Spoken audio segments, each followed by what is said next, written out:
Well, good evening. You are listening to Myth and Mist, your one-stop shop for killers, thrillers, and chillers of the Pacific Northwest. I'm Haley. I'm Genevieve. Thanks for joining us. Okay. Well, this episode will be, I don't know where my phone is, but this episode will be coming out 2 weeks after March 9th. What's that date? 2 weeks after March 9th is going to be March 23rd, which is my mom's birthday. Ooh, that's the day after my birthday. Love that. What kind of crazy shit happened that day? My mom was born. No, I'm just kidding. That was a good day. That was a good thing. God, more Nazi shit. I don't want to read any more Nazi shit. Oh my God, so much Nazi shit. Well, apparently the only thing that happens in March is that people get born and Nazis do shit. Yeah, this is like all huge bummers. March 23rd has seen several major historical tragedies, most notably the 1994 Green Ramp disaster at Pope Air Force Base, which killed 24 paratroopers. That sucks. Other significant events include the 1933 passing of the Enabling Act, allowing Nazi dictatorship, which maybe that'll happen again in March. Who knows? Stone's throw away. Nope. And the 2014 start of the West African Ebola outbreak. And the Great Flood of 1913 in Ohio. Huh. So, what a time. There you have it. Horrible things. You know what I think I'm going to start doing for these two? Just throwing it out there. If you guys don't want this, feel free to be like, no, don't do that. But at one point in time, there was a little chart that I found that showed every day of the year, every possible birthday, and which serial killer was born on that day. Oh, cool. So that could be a fun one. Yeah. Would you like to know what serial killer was born on your birthday? Yeah. Okay. March 22nd, 1990. Okay. Serial killers born March.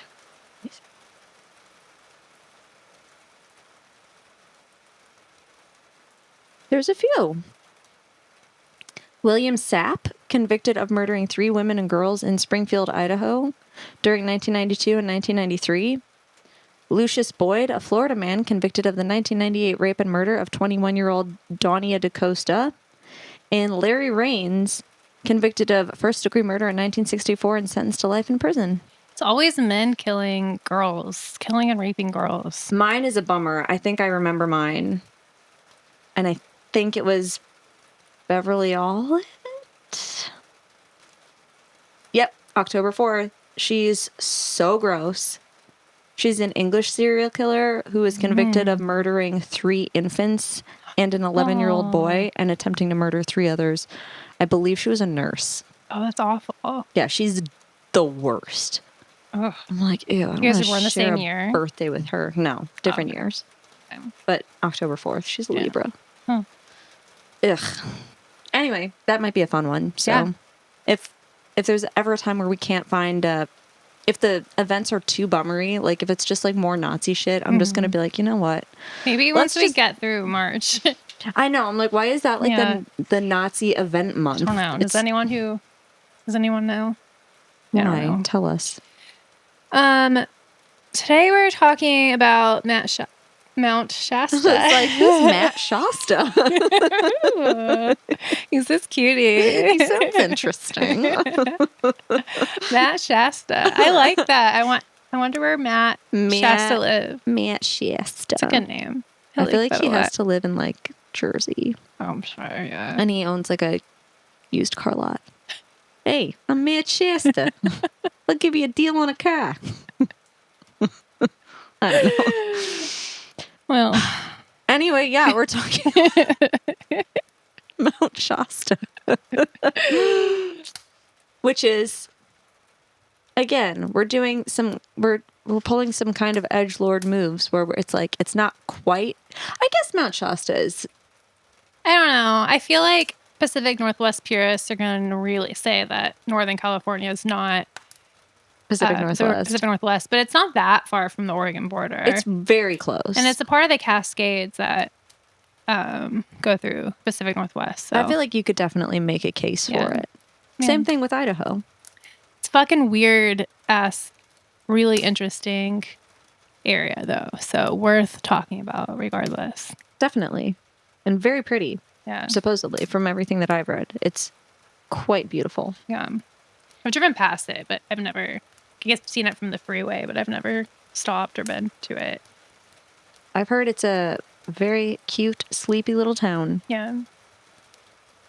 And the story that I have today is a weird one.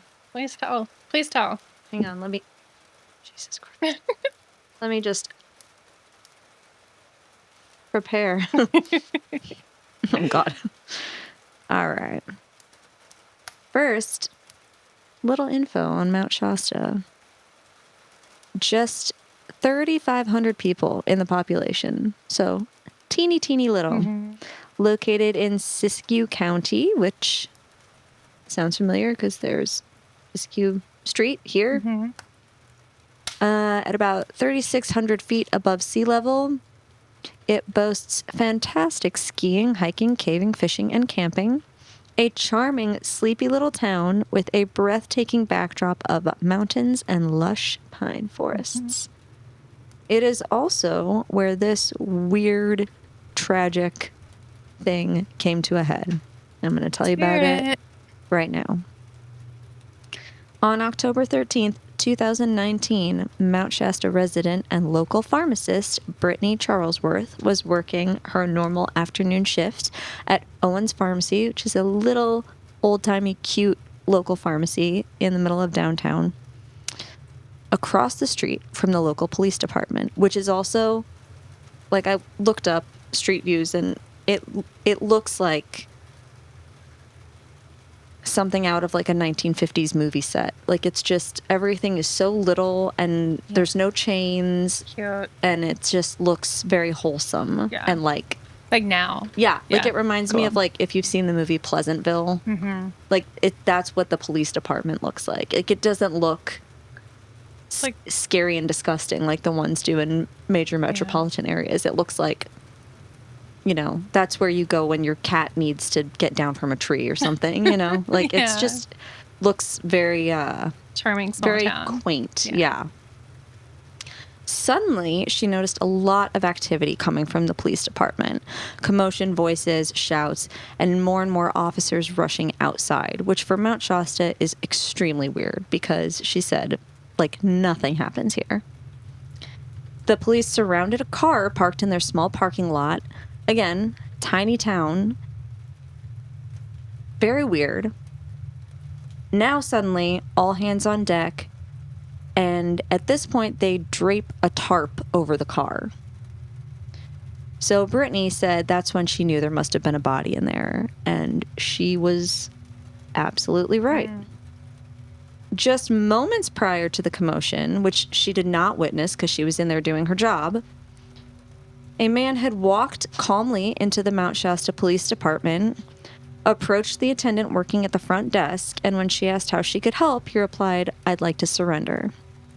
He then confessed to killing 4 people, one of which he said was outside in the car. Okay.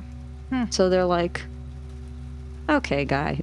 They think he's having an episode of some sort. And then police go out to the car and there's a dead body. So they're like, guess not. The man was arrested on the spot and was identified as 53-year-old Shankar Hangud, an IT professional and father of 3. Oh, wow. During his interrogation, Hangud identified his victims as his 46-year-old wife, and I'm sorry, these names are all Indian, so I'm going to try to pronounce them as best I can, but I'll probably not do a very good job.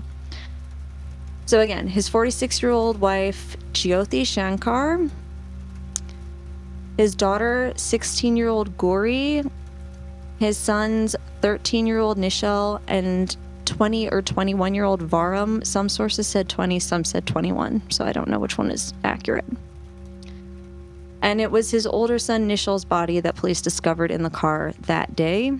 The bodies of his wife, daughter, and younger son were discovered at the family's residence at Wood Creek West Apartment Complex, which is located in Roseville, which is about 200 miles south of Mount Shasta. It was later concluded that he killed his wife, daughter, and younger son in the days prior, on or around October 7th, and killed his older son somewhere between Roseville and Mount Shasta. Ugh. So his older son knew, like, It gets real dark. Darker, because I just told you this guy annihilated his whole family, but it's just senseless. Since Hangud committed the murders in Roseville, which is, like I said, about 3 hours south of Mount Shasta, he was taken back to Placer County, which is where Roseville is. And it's still unclear why he decided to drive over 200 miles from Roseville to Mount Shasta to make the confession. They don't know why he did that. Why would you do that? Yeah. They think maybe that his intention was to just jump ship and get the fuck out of town, but then as he was fleeing, he was like, actually, fuck this, I'm going to turn myself in. Did he have any, like, new agey religious beliefs you know of? Not that I know of, but he had his reasons. Oh. Quote. His reasons. Okay. It's bizarre. His motive was confirmed to be financial hardship and marital strain. He lost a series of jobs in the past year and felt he was unable to provide for his family, bringing them shame and destitution. So, this is where it gets so sad. On October 7th, he convinced his wife to die by suicide, assisting her. I don't know how she died. The sources did not say how she died. So that's October 7th. Then on October 8th, so now his wife is dead. So the next day, he convinced his daughter, 16-year-old Gari, to hang herself. Oh my God. And again, helped her, assisted her in hanging herself. Another day later, so now we're on October 9th. So on the 7th, his wife convinces her to die by suicide. Then on the 8th, convinces his daughter to die by suicide, helps her do that. Now we're on October 9th. He encouraged his 13-year-old son to do the same thing. So he dies by assisted suicide. Jesus. So now, 5 days later, on October 13th, he strangled his oldest son to death with a rope.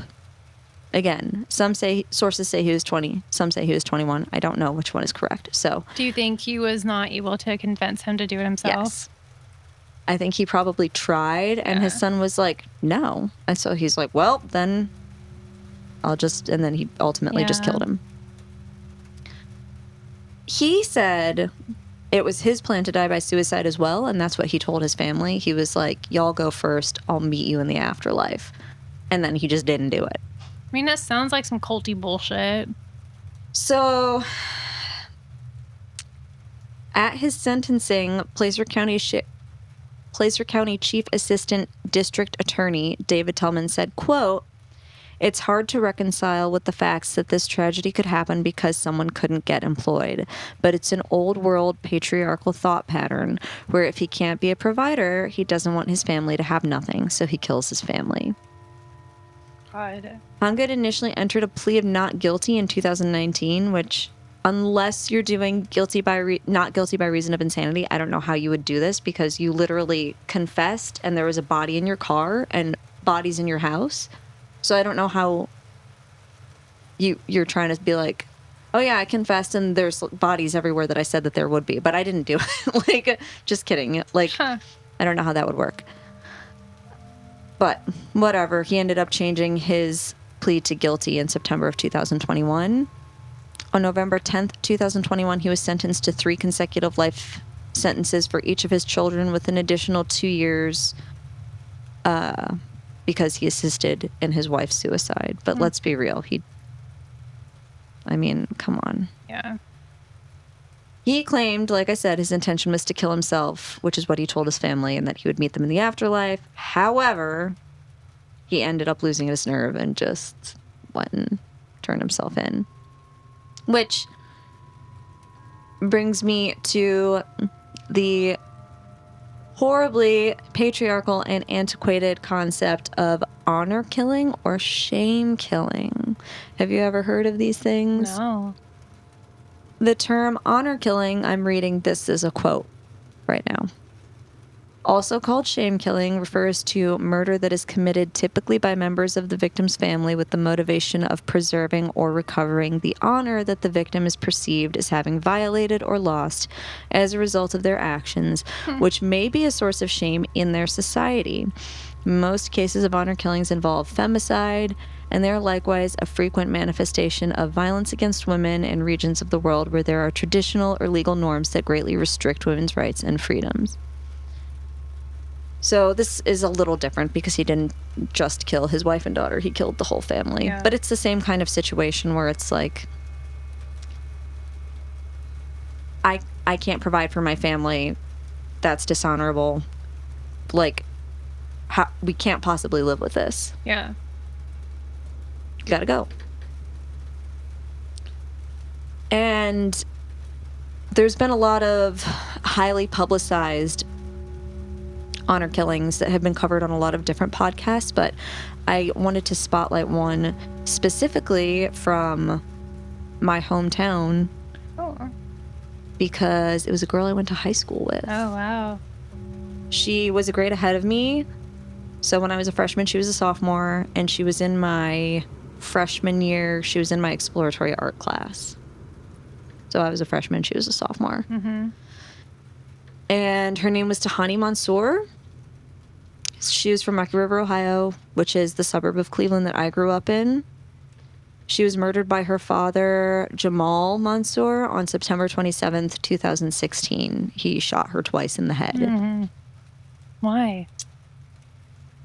He said it was not an honor killing, but I'm like, bullshit. They all lived together as a family. He had some problems with the way that she had decided to live her life. She was very accomplished pharmacist, a clinical pharmacist that worked at University of Findlay and University Hospital's Ahuja Medical Center. So she was like, had a good job, was making good money. His daughter? Mm-hmm. Like while she was in school? Oh no, this was like in 2017. So at this point, she was 27. Okay, that makes but they so all, much more sense. They all still live together though. Okay. Like I think, Americans, it's like they hit 18 and they move out, but it's really common in other cultures. It's like no, you stay and you support your family and you all live together. So they live together still as a family, and he said that the argument stemmed from she didn't want to clean her room or something. He was like, your room is dirty. And she was like, it's fine. Like, leave me alone. Like, I'm 27. Yeah, I can have if I want to have a messy room, it's like, whatever. Yeah. And he was like, in my house, you won't have a messy room. She was like, okay, I'll move out. Like, yeah. Solve that problem. He didn't like that. He didn't like the way she was dating. Oh my God, she's almost 30. Yeah. He said she came and went at all hours of the night. So what? Just, I mean, again, I'm like, she's an adult. Yeah. Whatever. He claimed that it happened in a heated way. It was a crime of passion. He grabbed a gun saying, quote, if she doesn't respect me, she will respect this. But then later he said it was an accidental shooting, which was obviously bullshit because if it was accidental, why wouldn't you call an ambulance? Yeah. He didn't call an ambulance. He didn't report it. Her brother ended up finding her body the next day and he called 911. It was also later disproved that it was not premeditated after surveillance from the gas station that they owned as a family showed him loading the .38 caliber revolver used in her murder the day before she was shot. Oh, wow. So it's like, dude.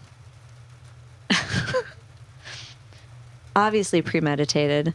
Mm-hmm. He was sentenced to 22 years in prison, which I think he was in his 60s at the time. So if he's even still lives, he will be a very old man when he gets out.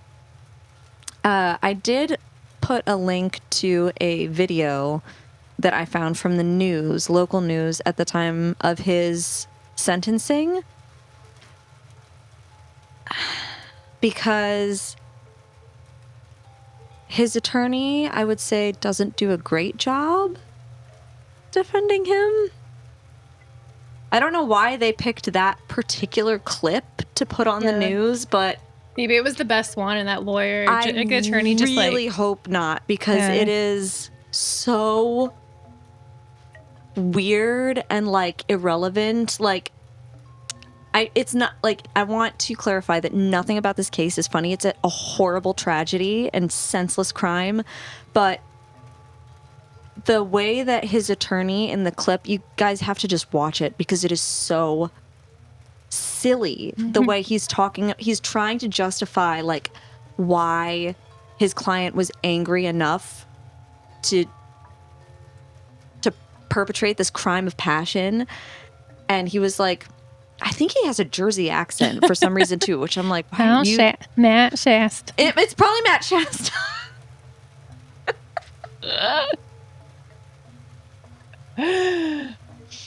Ooh.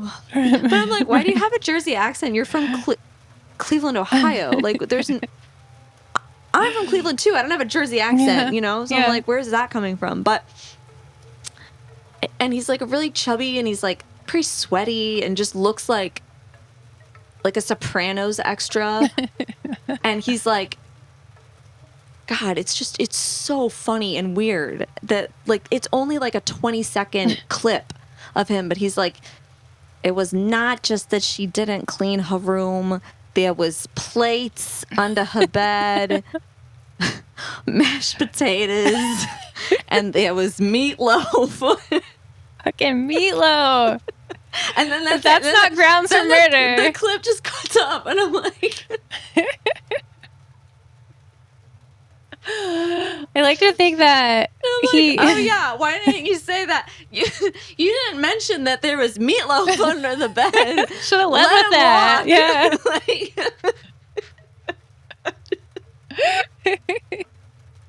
I don't know. It was just really weird.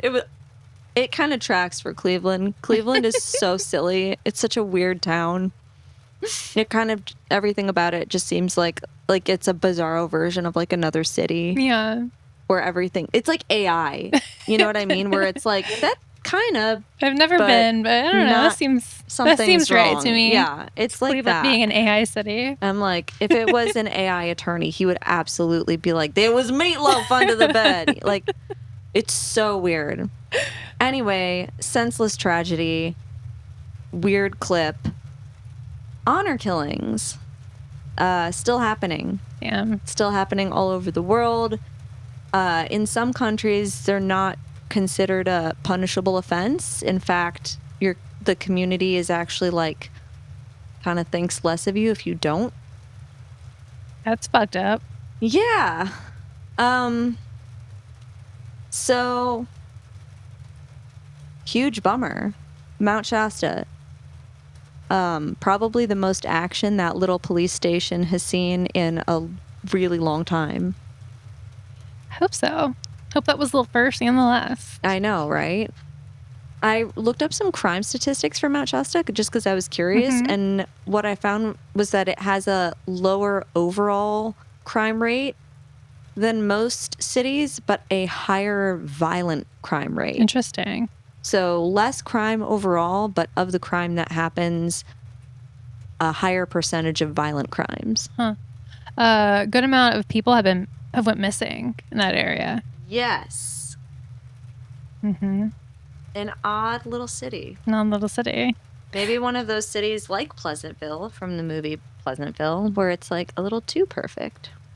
I mean, Mount Shasta is fucking crazy in general. I've like always kind of known that it's a weird, like new agey, like powerful vortexy type space. Yeah. But I had never really looked into it before this. And yeah, it's fascinating. and tell you a little bit about it. Yeah, I would love to hear the paranormal side. Yeah. Okay, so Mount Shasta is located about 60 miles south of the Oregon border, so it's really close.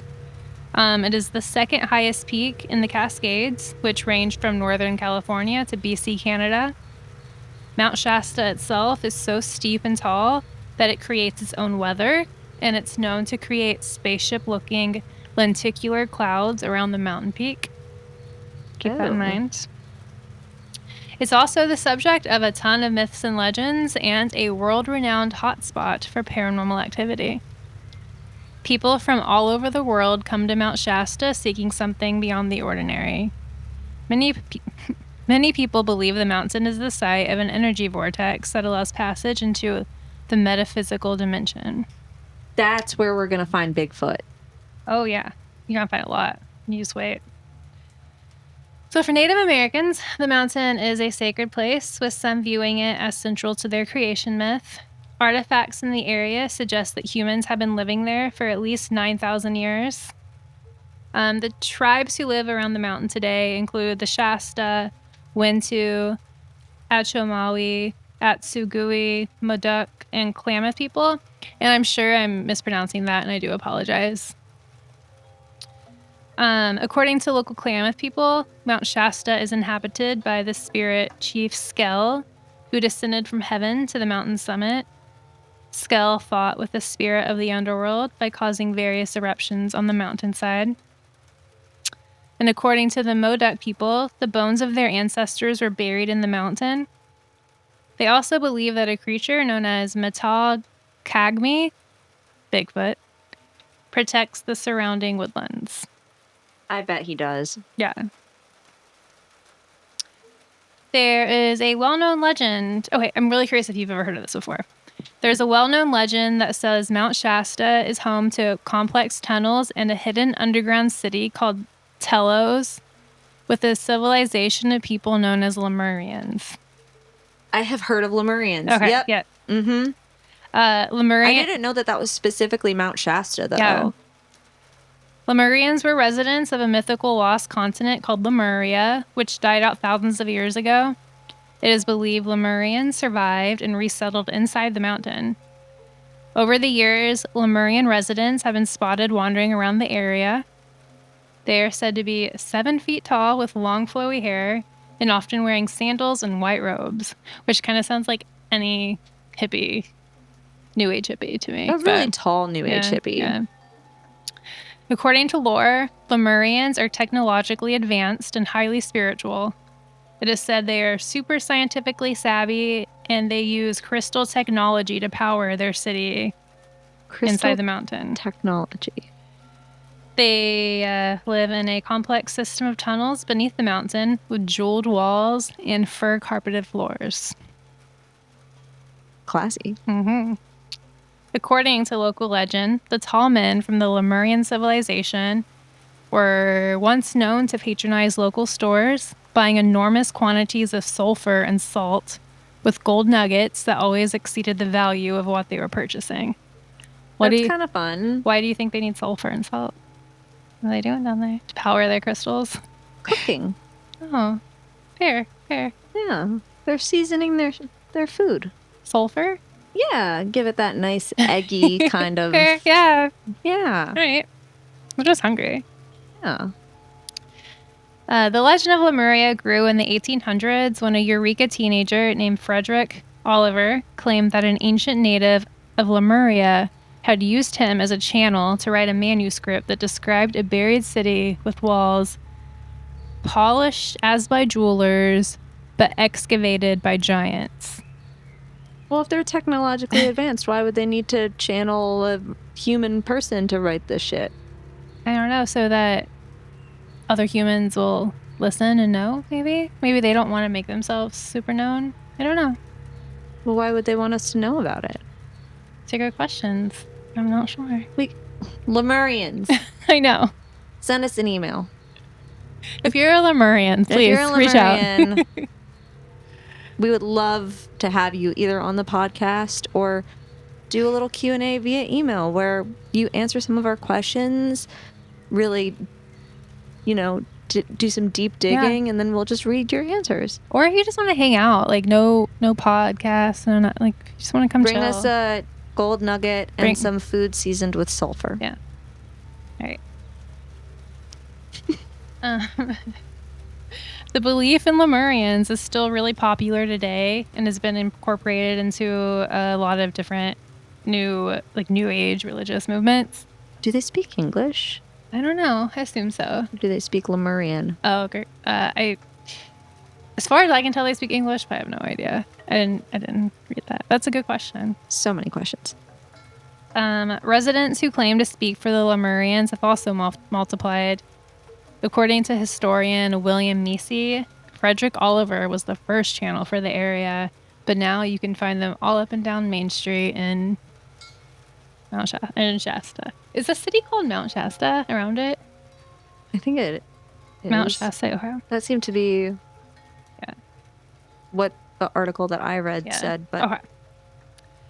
A government-funded study found that 89% of visitors to the mountain who were on a self-identified pilgrimage came to worship or commune with those beings that live under the mountain. So the Lemurians and Telos are both pretty widely believed today. Huh. Within like the New Age community. Okay. Who knows what's going on in their brains too? Yeah. It is also believed that Mount Shasta is home to the lizard people, which are reptilian humanoids that also live underground. Okay, I did not know about the lizard people. Okay, now we're getting to it. Well, I don't have a lot of good info about that, other than it is a belief that people have about Shasta. And also, not surprisingly, people see UFOs there all the time. Of course. Sightings exploded in the 1950s and continue today. In 2008, the Mount Shasta Herald reported that 5 people claimed to have witnessed a jellyfish-like craft that hovered noiselessly with what appeared to be fire raging inside of it. No. I didn't think you would like that. I don't like that at all. Not one bit. Mount Shasta also became the focus of international attention in 2020 when people photographed an enormous UFO looming above its peak, which ended up just being a previously mentioned lenticular cloud. It's those pesky lenticular... if I had a nickel... Lenticular clouds. That's the way you would pronounce it, correct? Like lenticular. Lenticular, yeah. A little pesky son of a bitch. The mountain was also the birthplace of the first UFO religion cult. They were called the I Am Activity cult that appeared in the 1930s. I Am Activity. The cult was founded by Guy Ballard and his wife, after Guy met a man named Saint Germain while hiking on Mount Shasta. Guy met another guy. The religion mixed Christianity, mythicism, and nationalism. Ew, that sounds horrible. Ballard, absolutely. It's like the 3 worst things. I know. Ballard believed that he was George Washington reincarnated. Okay, Ballard. Wait, Ballard? Ballard, Guy Ballard. All right, Guy. The movement believes in the existence of a group called the Ascended Masters, which is a hierarchy of supernatural beings, also includes Jesus. These Ascended Masters are believed to be humans who have lived in a succession of reincarnations in physical bodies or cosmic beings. At one point in time, in the 1930s, this movement had up to 1 million followers. See, I feel like Guy literally just did a bunch of acid and looked at a Where's Waldo book, and then he wrote this whole ass religion. It's probably how it happens, honestly. The headquarters were in they lived in the Chicago area, and the headquarters still exist in Chicago for this cult. If you're a listener and you live in Chicago and you're privy to any of this, the I Am Activity cult dipshittery, for lack of a better term, send us an email. When researching this, I came across a Reddit thread about a person visiting Mount Shasta who then started having, after they had returned from Mount Shasta, they started having reoccurring dreams every night that the lights from the mountain were calling them back. Oh, that's kind of creepy and cool. Yeah. And apparently this is a common phenomenon and part of the Mount Shasta lore. Ooh. There were a lot of people in the thread being like, yeah, same. Like, me too. Like, tell me what happens when you go back. And I didn't really there wasn't like a lot of closure Did they involved say there, what but the mountains was the mountain physically like? You like a little arm comes out with a little hanky, and it's like, you. I'll send them this It's clip like a and see what cartoonish they beckoning say. finger that's like,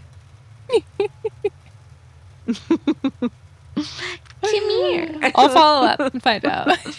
I'm imagining the mountain has like giant cartoony eyes with big old eyelashes, and it's like batting them like, hey. Do you think that's a little Lemurian god? Maybe.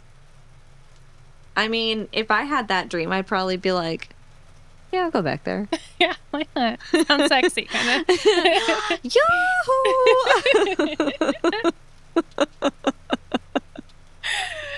Oh. Or, I don't know. I'm guessing it's not that per se. Or is it just like, I'm guessing it's like, and then I felt the mountain's energy, like it was a magnetic force drawing me in. I'm betting it wasn't the mountain physically being like, hey, come here.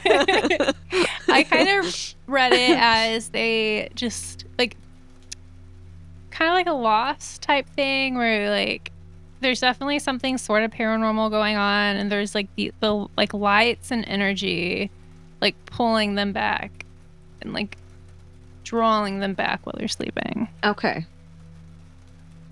Interesting. I like my version better. Yeah, I do too. I like it. I like it too. Okay. We are changing the lore right now. Put it in the history books. Write it down. Yeah. Make a note. Big ol' eyes, eyelashes, beckoning finger, and or does she look hanky. like Betty Boop? Yes. Okay. That's what I'm picturing. Okay. Yeah. You know how in like old-timey cartoons when someone gets on a train and they're like, the ladies are like waving their hankies? I'm picturing that, but like in like a yoo-hoo way. Yeah. Not like in a bye, but in like a... Yeah. Okay. Yeah. Let it be known that this is how it happens. If you visit, you will be beckoned back. If you visit and you've had a dream where you're being beckoned back by a giant cartoonish mountain that's saying yoo-hoo and waving a hanky to draw you in, we want to know about it. Yeah. Please call. If you've had an experience other than that, don't tell me, because I want it to just be this way so badly, and I don't want you to ruin it for me. Just how legends start. It is. That's probably how that fucking stupid religion started. Probably. Well, starting with a shot of tequila. Yeah, he took a shot and dropped a tab of acid, and then he like, away he goes. You know what I mean? There are also many stories of people vanishing while on the mountain. In 1999, a hiker named Carl set out with 2 friends to summit Mount Shasta. During the early morning hours, he decided to hike ahead while his friends took a short break, and that was the last time that he was ever seen. There were no footprints, no gear, and no sign of struggle. Just completely vanished. That kind of shit absolutely terrifies me. I know. The gone without a trace shit. Mm-hmm. I do not like that at all. In 2011, a 3-year-old boy described being kidnapped near Mount Shasta by an other grandma, which was someone who looked just like his grandma but was not her. He was taken to a cave filled with cobwebs, old guns, and antiques, and people with distorted faces. That is no. Yep. He was found safe a few hours later, but the tale was weird enough that it made local news. You had me until the distorted faces, and then I'm like, nope, I'm getting off. I don't know. I'm just picturing like Lemurians or underground reptilian people or something. I don't know. Like it was his grandma as like a lizard grandma. I'm imagining what people look like after you, like when you're having a bad mushroom trip. Oh, I don't like that. Yeah. Ugh. It's gross. And you're in a cave with antiques and cobwebs. See, that actually sounds kind of cool and dreamlike to me. You're in a cave with antiques and cobwebs. And old guns. And old guns. And I'm like, yeah, that makes sense in like a dream logic kind of way. And then you said the distorted faces. And I was like, nope. Yeah. If that's my dream, I wake up when I see the distorted faces. Yeah. That's fucked. The other grandma is kind of creepy too. Yeah. Well, that was one of the creepiest parts. But when you're a kid, like any old person looks like your grandma. I don't know. I feel like you're old enough to know who your How old was this person? Is. Three. Oh, he's 3. Yeah. I feel like when I was 3, if I saw an old lady, I'd be like, she kind of looked like my grandma. Yeah. Okay. Even if she didn't look like my grandma. I don't know. Maybe if you're recounting it. I feel like even at 3, if I was taken to a cave full of antiques and I was in there with people with distorted faces, I would know that something was not right. Yeah. Fair. Yeah. Ew. He survived, so he's good. Thank God. Oh. In May of 2023, this one's weird too. 21-year-old Lesnar Cardenas was dropped off at a popular Mount Shasta trailhead after flipping their car on a rural road 1 hour south. He reportedly told the taxi driver that he was trying to beat a friend's time to complete the hike. He then vanished into the wilderness with no gear, no clues, and no sightings have turned up since. So he wrecked his car. And then called a cab? And was like, instead of getting help, I'm going to keep hiking without any of my stuff. Yeah, it's a really weird story. I think from what I read, someone picked him up after the accident and he like went back to their house, I think. And then from there, he called a cab to drop him off. But then the people who he had stayed with found his wallet. So it's a mystery how he even paid for the cab. It's all a really weird story full of so many none of it makes any sense. But this guy is still missing. And when was this? May of 2023. Oh, that's recent. I don't like that at all. That's really creepy. They're saying like it was like good weather. It was like summer, maybe spring. Wait, May. So, spring weather. And he was like a healthy young man. What's the wildlife situation up there in terms of like it could have been lions wildlife or bears? I'm sure it's full of it's still like such a weird story. Ugh. Yeah. This is just a few of the cases. There seem to be a lot of people who have went missing on or near the mountain. And there's also a lot of paranormal stories and experiences. If you search the paranormal Reddit sub, if you just search for Mount Shasta, there's a lot going on there. Yeah, I don't know. Definitely some strange stuff. I almost did for mine Mount Shasta missing people because there's so many of them. But then I was like, oh, that's kind of like my second episode that I did about men going missing from their cars. Sure. And there were also so many. I was like, I don't know which one's going to be. I guess I could have done a couple. But then I found the murdering his entire family. Yeah. And I was like, yeah, I can't not get into that a little bit. But Mount Shasta, creepy. I know. Last October, we were planning on going camping there for a week, and we ended up not, but I think I would be scared. I think I would be a little frightened. Like, just from all the stuff that I read, like I don't really fully believe in ghosts. I don't really fully believe in a lot of things, but it feels like there's something weird going on in Mount Shasta. Yeah, definitely does. It's definitely like the people go there for like the energy vortexes. I think I read that it's one of the earth chakras, according to some people. Well, there's also that phenomenon of I think it's called a tulpa. What's that? Which is basically like a shared belief in something makes it exist. Oh, yeah. So I'm like, it could just be that if there's enough collective shared energy of belief of people being like, there's some shit here, then there's some shit there. That's true. Belief is very powerful. Yeah. think I believe the Modoc tribe about Bigfoot more than Definitely. anyone else. I would like to believe in the Lemurians, but it's very silly to me. Oh yeah, I don't believe that. Yeah, it seems like a lot of grifters like caught on to the story in like the early 1900s and kind of built it off that. There was a guy who like traveled to Mount Shasta and recruited like a team of he was like a miner or something. He claimed to have discovered the tunnels like 30 years prior. This was 1934. He went back and recruited like 80 people on his team to go and excavate and try to find the tunnels again. But then the day of it, he went missing. Oh my God. Which probably, from what I read, he was just like probably like this weird grifter that just disappeared. Like, yeah, probably. Like, but still, that's so creepy in theory.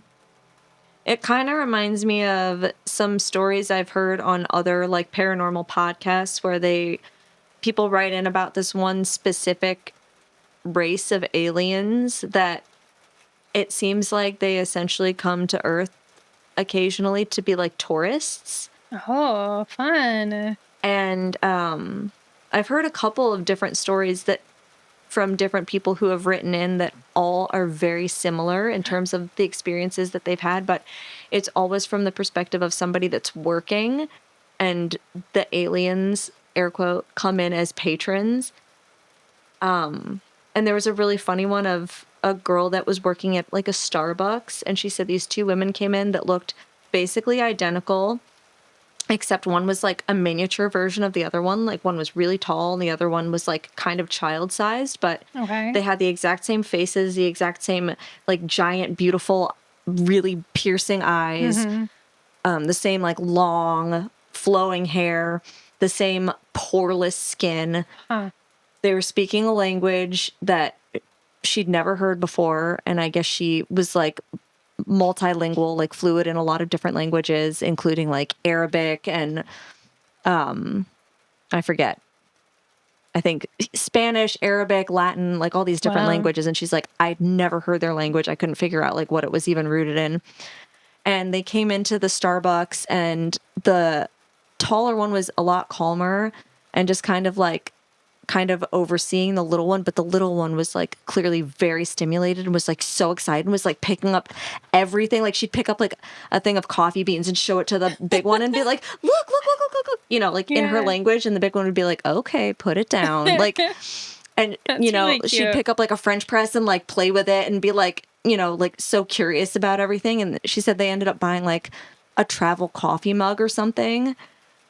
A souvenir. But they didn't really know entirely how to pay for it. And like, they didn't speak any English at all. So she kind of just had to like show them what to give her. And then they just left. That's so fascinating. I've never heard this. I'm gonna look into it more. So interesting. But I'm like, if aliens were like that, that's adorable. Yeah, I love that so much. That's so cute. That feels likely. There's so many people. Well, I was going to say there are so many people out in the universe, but that's not true. Maybe. I don't know. There have to be aliens out there somewhere. There have to be. And I like the idea of them just being like curious, kind of like bemused. Yeah. Like maybe the taller one had been to Earth a bunch of times, and the little one, it was like her first time. Yeah. So the big one was like, oh, I remember my first trip too. Yeah. It's crazy. There's lots of different stuff. Like, so sweet. Yeah, it was really cute. It kind of made me feel a little bit better about aliens. Yeah. And then I watched some other documentary, and I was like, nope, hate them. Yeah, when you picture aliens, picture an alien child going into Starbucks. And being excited about like the French press. Picking up a French press like it's a snow globe. Literally, she said that she picked it up and she was like pushing the plunger up and down, up and down, up and down really fast until the big one had to be like, okay, you're going to break it. Like, put it down. That's great. I'm like, that's cute. Well, we should go to Mount Shasta. We should. We need to go with like a year-long road trip and just like hit all of these places. Yeah. Here's the thing. If you're a wealthy benefactor that wants to fund a year-long trip, buy us a camper, or probably 2 campers, one for each of us, so that we can both take our husbands and our dogs. Or one, like a tour bus would be cool. Well, but I don't know if our dogs would be friends. Oh, that's true. So we'll need 2. Yeah. So they can be separate. Yeah. We require 2 campers. Yeah. And 2 vehicles to... Oh, wait. I guess the campers probably have a motor in them. Yeah, but 2 campers, and then we can, like, pull little cars so that we can do, like, trips and we don't have to be in the camper. We'll take the best you can give us. But we also are very specific and want exactly what we want, and we won't settle for anything less. Pay it. Yoo-hoo! Would you like to pick a card? Let's go with this one.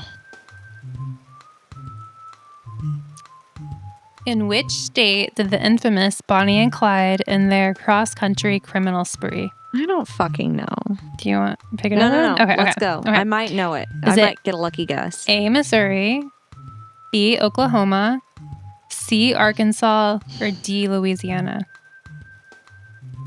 I want to say it's either B or C, but I don't know. So I'm going to go with C. Incorrect.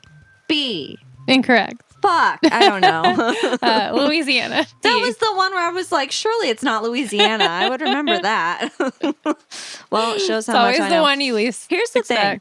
I generally don't give a fuck about old-timey crime. Yeah, same. I wish I did. I think the history is fascinating, but I'm like... There's too much modern crime to keep up with. Exactly. And I'm like... I don't know. Yeah. It's just... Nothing could be documented the same, to the same degree of... Yeah. I'm just like, you lost me. Sorry, old-timey people. This is not the podcast for you. No. They know that. They know this. You know that. Alrighty, well. I guess we'll wrap this one up. Okay. Good night. Sweet dreams.